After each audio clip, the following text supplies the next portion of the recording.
Bonjour à tous, pendant un an je vais vous présenter un film par jour, soit 365 films dans l'année. Aujourd'hui on est au 33e film, Un jour sans fin.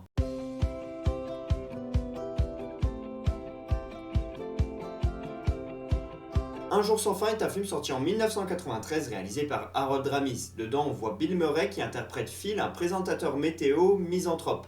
Misanthrope ça veut dire que il déteste les gens ou du moins il est toujours désagréable et c'est ce qu'on voit dès le début du film et ce qui fait qu'on ne l'aime pas du tout. Et ce fameux Phil, il va devoir aller à Punxsutawney en Pennsylvanie pour aller couvrir le jour de la marmotte pour la télévision. C'est une journée très spéciale, on pourra revenir juste après dans une autre catégorie. Et en fait, Phil, il a absolument pas envie d'y aller, il est vraiment mécontent, il est aigri, il est vraiment grincheux. Et c'est ce qui fait que il va pas forcément se faire apprécier, mais ce qu'il ne sait pas, c'est qu'il est coincé dans une boucle temporelle et qu'il va devoir revivre cette journée sans cesse. Un jour sans fin porte donc très bien son nom. Aux côtés de Bill Murray, on a deux acteurs très peu connus, Andy McDowell et Chris Elliott. C'est ce qui fait que Bill Murray il est vraiment mis en valeur dans ce film et c'est vraiment la grosse star. C'est la tête d'affiche du film et c'est pour lui que les gens vont aller voir le film. Puis également parce que c'est la deuxième collaboration entre lui et Harold Ramis, le réalisateur de SOS Fantôme, le grand succès des années 80.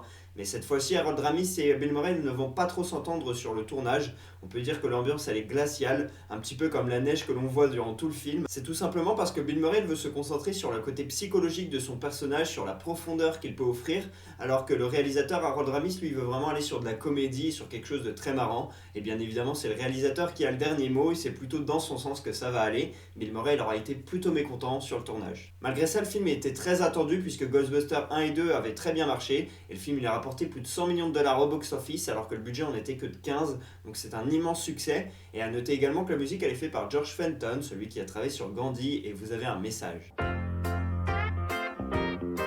Si je vous parle de ce film aujourd'hui, c'est parce que c'est la Saint-Valentin dans une dizaine de jours et qu'en ce début février, je vous parle que de comédies romantiques. Là, c'est pas trop le cas, bon, en tout cas un petit peu. Et l'histoire d'amour, elle est particulière puisque Phil, il est coincé dans une boucle temporelle et il doit reprendre à zéro à chaque fois les relations avec tout le monde puisque pour eux, on s'est arrêté à la veille pour tous les autres personnages. Et donc, il n'y a que pour Bill Murray que la boucle temporelle existe. Et donc, du coup, quand lui, il se réveille, il se rappelle de toutes les discussions qu'il a pu avoir avec les gens, mais eux n'en ont aucune idée parce que pour eux, la veille, ils ne le connaissaient pas. Donc voilà, c'est assez particulier, c'est tout ça qu'on suit avec Bill Murray. Mais surtout, si je vous parle de ce film en ce 2 février, c'est parce que c'est le jour de la marmotte, fête que va devoir couvrir Phil pour la télévision.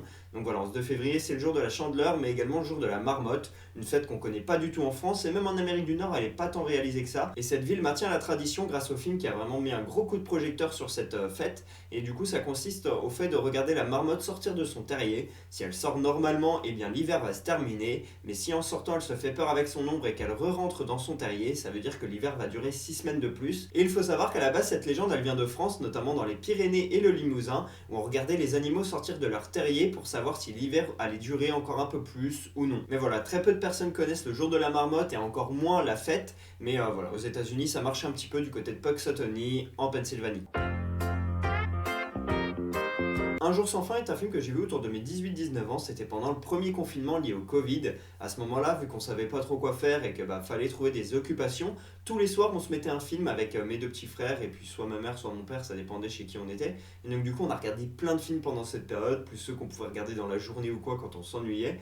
Même si je travaillais moi pendant cette période, voilà, il y avait quand même pas mal de temps libre. Et donc du coup j'ai regardé plein de films. Mon amour du cinéma il est vraiment né pendant cette période avec des films charnières comme Once Upon a Time in Hollywood dont j'ai pu parler dans ce concept. Et Un jour sans fin, je l'ai vu quand il est passé à la télé alors que j'avais aucune idée que ce film existait. Et là, je me suis dit que le cinéma était vraiment grand parce que des films dont on n'entend pas parler mais qui sont vraiment géniaux, et bien il y en a plein. Et c'est là que je me suis dit, il y a forcément toujours à un moment donné un film qui va me plaire et il faut juste trouver le bon et il faut juste savoir le dénicher. C'est également grâce à ce film que j'ai découvert Bill Murray, un acteur que je connaissais que de nom parce qu'il est très connu mais dont je n'avais vu aucune de ses œuvres quasiment. Après, j'ai pu voir notamment les films de Wes Anderson et j'ai beaucoup aimé ses performances dedans. Bien évidemment, dans Lost in Translation, il est excellent. Et puis dernièrement, j'ai vu Ghostbusters, enfin, même si c'est un film qu'il faut plutôt voir jeune. Et j'ai adoré ce film, mais j'aurais encore plus kiffé, je pense, à 12-13 ans. Et c'est ce que j'allais dire sur Un jour sans fin. C'est un film très familial et un film à voir plutôt jeune, c'est vraiment cool. C'est un film qui, familial, je trouve. Et donc, du coup, pendant la période des fêtes, par exemple, c'est très sympa à regarder également, puisque c'est un film qui se passe en hiver. Donc voilà, pour toutes ces raisons-là, je trouve que c'est un film qui fait familial.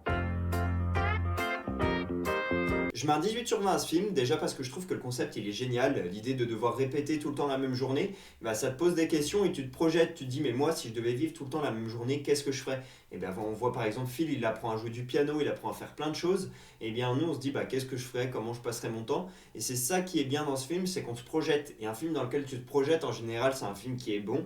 Puisque j'aime également, c'est l'ambiance des années 90, entre la façon de tourner, la caméra utilisée, la musique et puis toute l'ambiance du film. On est clairement dans les années 90. On est dans le film familial des années 90 typique, un peu comme dans Maman j'ai raté l'avion, dans Beethoven, dans tous ces trucs-là. Et moi, c'est vraiment une période du cinéma que j'adore et une ambiance de film qui me fait kiffer. Et donc pour toutes ces raisons-là, j'ai adoré Un jour sans fin.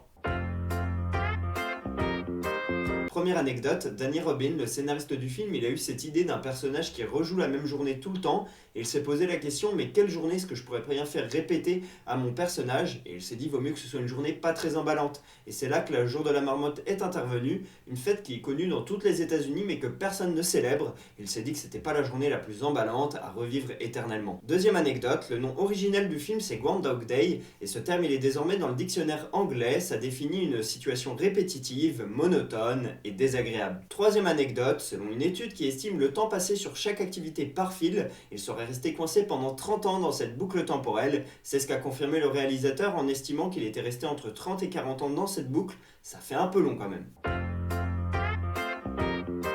Voilà pour ce 33e épisode d'Un jour un film. J'espère que je vous aurai donné envie de regarder Un jour sans fin. Pour ma part, je vous dis à demain pour parler du 34e film de l'année. Pour que vous sachiez de quel film on va parler, un petit indice, Titanic. Donc voilà, dites-moi en commentaire si vous savez de quel film on va parler. À demain.